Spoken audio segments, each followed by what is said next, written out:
Hi, Tanna Marshall here with your Feel Good Friday message. It's Halloween weekend.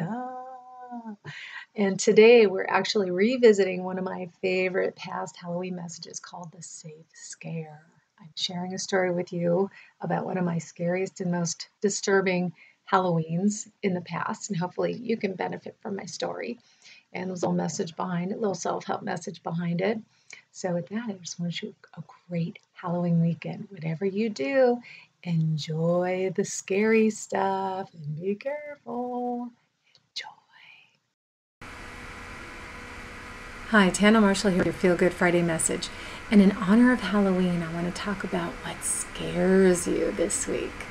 Because this time of year, we're all looking for that fun scare, and everybody loves the safe scare, scary movie or going on a roller coaster and going places like Not Scary Farm or a haunted hayride or a haunted house.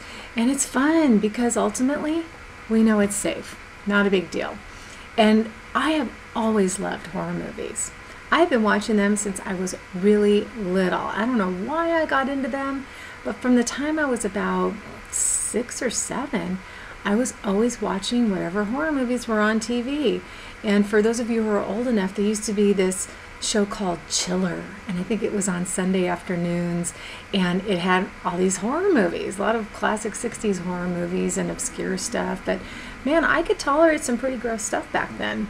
And subsequently, I wanted to be a makeup artist at one point. And so then I became very interested in how they did all the special effects and all the gross stuff, and I would really look at it from that aspect.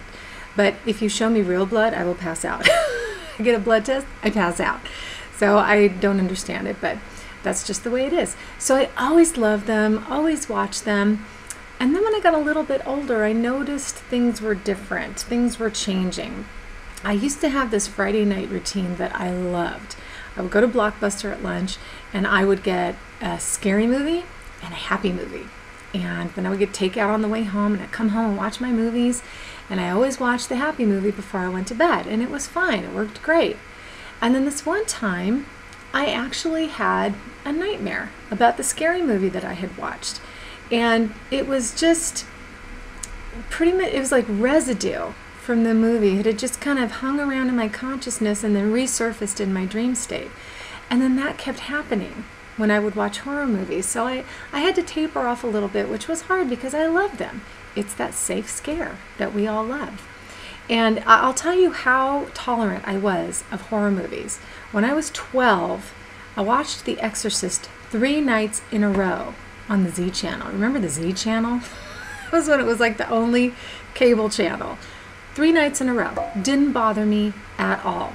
So flash forward, I don't know how many years, almost 30 years, and I decided one Halloween that I wanted to be Regan from The Exorcist. This was going to be my makeup masterpiece because I had done everything else, usually something dead, and I started bringing all my makeup to work, and I would give my friends slit throats or bullet holes or just bruise them up. And I bruised my boss Adam up so badly one Halloween that his boss actually thought that he'd been in an accident or something. I was like, cool.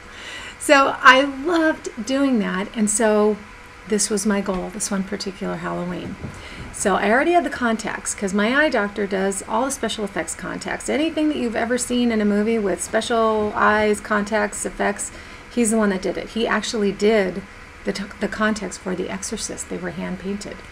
So I had that, and then I had to go online and study the face and look at all the intricate details that you probably don't even think about. Things like her eyebrows disappear, and where are all the scars on her face, and her teeth get kind of black, and then her lips are all dry and okay, you know what, too much detail. Anyway, so I'm studying this, and all the websites that I'm looking at, they have sound effects.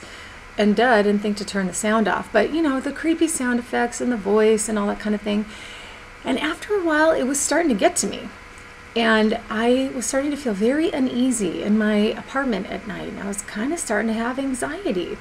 And I got to the point where I thought, I can't wait for Halloween to be over because I'm freaking myself out, but this is a goal. And I was really committed to this goal. I really wanted to do it. And I thought, I'm going to do it, but I just want it over. And then one night, I had a dream where Jesus came to me and said, why do you want to emulate something so evil? And I was like, I can't do it. I can't do it. And so I trashed the whole idea because you know what? I'm not a religious person, but when Jesus talks to me, I listen.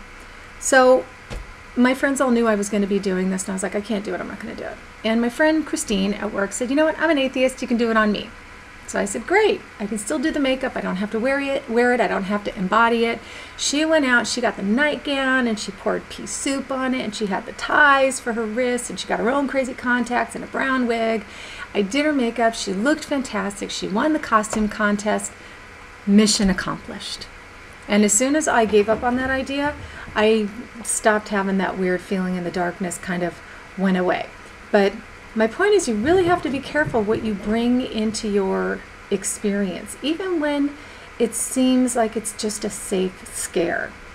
And this is something that I talk about all the time, being very conscious of your energy and setting your boundaries and making sure you only include good energy in your little personal space bubble.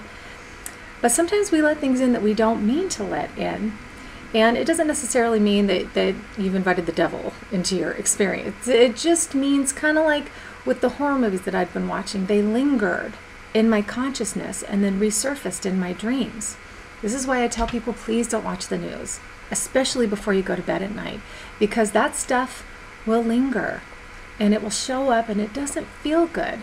And if that's what's in your subconscious, that's the energy that you're sending out, and you don't want to draw stuff like that back to you.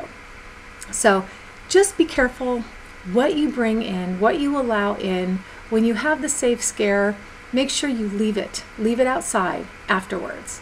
Enjoy it for the moment, enjoy it for what it is, and then leave it outside, and make sure that you include plenty of good stuff the rest of the time. And so with that, I hope you think this video was good stuff. I hope it made you feel good. Hope it kind of got you in the Halloween spirit a little bit. If you liked it, please subscribe to my channel on YouTube and forward to your family and friends. And if you need a little bit of help figuring out how to get more lightness and good energy in your life and creating what you actually do want, jump on over to my website, tannamarshall.com, and see what I have available to help you. And until next week, enjoy yourself. Have a happy Halloween. Enjoy that safe scare, and I'll see you next week.